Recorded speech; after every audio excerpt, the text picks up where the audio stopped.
Ini share screen-nya udah kelihatan kan ya? Udah kok. Cek. Sebelumnya, perkenalkan nama saya Nisha Natasha dengan NPM 2258011144 dari kelompok 24. Saya akan mempresentasikan Pancasila sebagai dasar negara. Pertama, apa arti Pancasila? Pancasila sendiri itu merupakan suatu ideologi yang dianut oleh bangsa Indonesia, dan Pancasila ini memiliki 5 nilai dasar luhur yang berkembang bersama dengan bangsa Indonesia dari sejak dahulu. Pancasila sendiri merupakan filsafat negara Republik Indonesia yang sudah dengan resmi disahkan oleh PPKI pada tanggal 18 Agustus 1945 dan tercantum dalam pembukaan Undang-Undang Dasar 1945 yang diundangkan dalam Berita Republik Indonesia tahun 2 nomor 7 bersamaan dengan batang tubuh Undang-Undang Dasar 1945. Pancasila dijadikan sebagai dasar negara yang berguna untuk mengatur penyelenggaraan negara, di mana hal tersebut sudah sesuai dengan bunyi pembukaan Undang-Undang 1945 pada alinea keempat yang berbunyi, maka disusunlah kemerdekaan kebangsaan Indonesia itu dalam suatu Undang-Undang Dasar Negara Indonesia yang terbentuk dalam suatu susunan negara. Sifat-sifat dari Pancasila. Pancasila sendiri memiliki yang pertama ada sifat yuridis konstitusional, di mana eh, Pancasila tersebut sudah tercantum dalam pembukaan Undang-Undang Dasar 1945 yang merupakan cita-cita hukum dan norma hukum yang menguasai hukum dasar negara Republik Indonesia. Dan Pancasila sendiri itu sudah ada dalam pasal-pasal Undang-Undang Dasar 1945 dan diatur dalam peraturan perundangan. Selain bersifat yuridis konstitusional, Pancasila juga bersifat yuridis ketatanegaraan yang artinya Pancasila adalah sebagai sumber dari segala sumber hukum. Maksudnya adalah segala peraturan perundangan secara material harus berdasar dan bersumber pada Pancasila. Dan jika peraturan tersebut itu bertentangan dengan nilai Pancasila, maka sudah sepatutnya peraturan tersebut dicabut. Selain yuridis konstitusional dan ketatanegaraan, Pancasila juga bersifat imperatif atau memaksa, yang artinya mengikat dan memaksa setiap warga negara untuk tunduk pada Pancasila, dan bagi siapa saja yang melakukan pelanggaran harus ditindak sesuai hukum yang berlaku di Indonesia, serta bagi pelanggar dikenakan sanksi-sanksi hukum. Pancasila sebagai dasar negara ini memiliki pengertian dasar nilai serta untuk mengatur pemerintahan negara.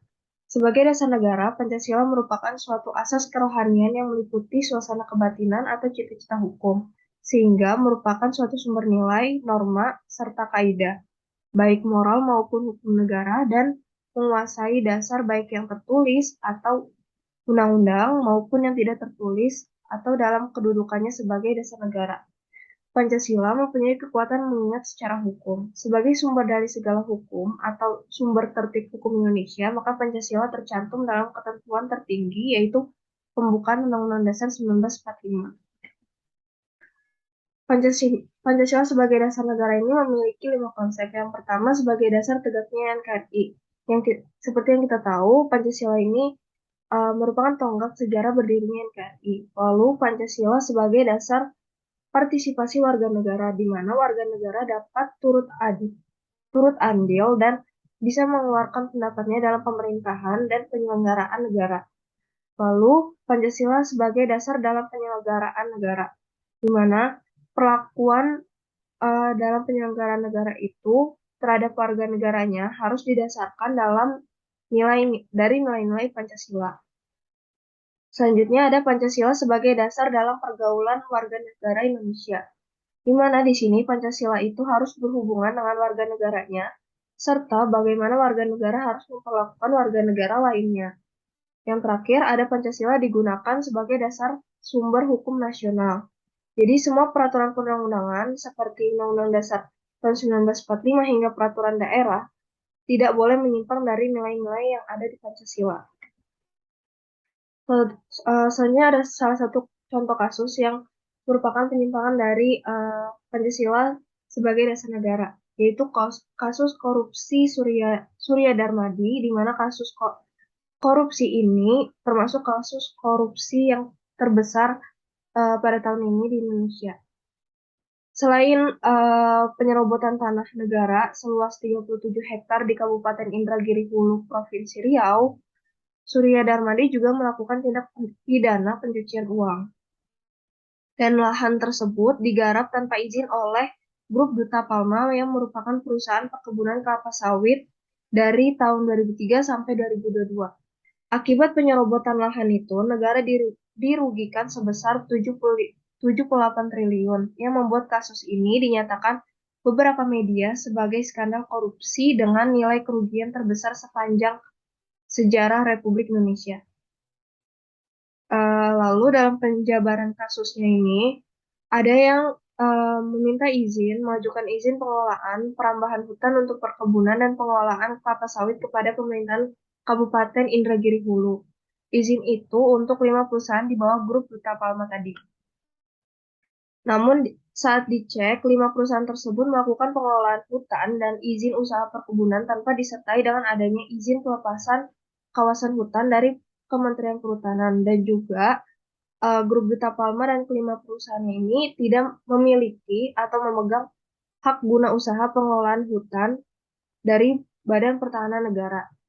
Nah, korupsi ini kenapa dia bisa menyimpang dari Pancasila sebagai dasar negara? Karena dari sila pertama, korupsi ini merupakan perbuatan yang mengingkari nilai-nilai ketuhanan. Lalu, dari sisi kemanusiaan juga termasuk kita bisa lihat orang-orang yang ada di yang melakukan korupsi ini, dia bertindak tidak adil dan tidak beradab juga tidak sesuai dengan sila kedua Pancasila. Lalu jika korupsi ini dibiarkan berlarut, kasus ini dibiarkan berlarut, dampak destruktifnya ini dapat merusak nilai-nilai persatuan dalam sila ketiga.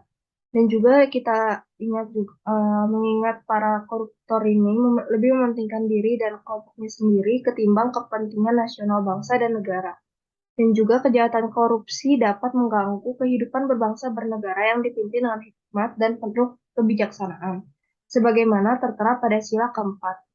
Dan yang pasti, korupsi ini telah mengamputasi keadilan dan rasa adil bagi rakyat, di mana kejahatan kemanusiaan ini harus segera ditangani dengan tepat, cepat, cermat, terukur, efisien, dan melibatkan seluruh eksponen elemen bangsa agar keadilan sosial benar-benar tercipta serta dirasakan bagi seluruh rakyat Indonesia seperti termaktub dalam sila kelima.